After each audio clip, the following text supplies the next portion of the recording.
অনেক দিন ধরে ভাবছি আইব্রোটা করব। কিন্তু আইব্রোটা আর করাই হচ্ছে না। তো যাই হোক এট লাস্ট স্কুল ছুটি হওয়ার পর ওর কাছে এলাম আইব্রো করতে। এখন সত্যি কথা বলতে ওর কাছে আইব্রো করে এমন একটা সেট হয়ে গেছে আর কারো কাছে আইব্রো করতে যেতেই হয় না। তো আমার পার্লার যাওয়ার কোনো প্রয়োজনই হয় না। আইব্রো করতে ইচ্ছা করলে ওর কাছেই চলে যায়। তো যাই হোক ও আমার বাড়ির পাশেই আছে। তাহলে এটা নিয়ে আর কোনো চাপ নেই যে এটা সমস্যাই থাকে না। যখন তখন আমি চলে যাই আর কি। তো যাই হোক ওরও ব্যস্ততার জীবন, আমারও তাই। তো অ্যাট লাস্ট আইব্রোটা করলাম। কিন্তু সত্যি কথা বলতে ভাই, বাম দিকের ব্রোটা আইব্রো করা, উফ!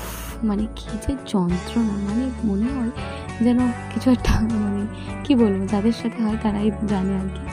তো ডান দিকেরটাই এত সমস্যা হয় না, কিন্তু বাম দিকে পুরোপুরি চোখ থেকে জল তো পড়বেই, এটা মাস্ট।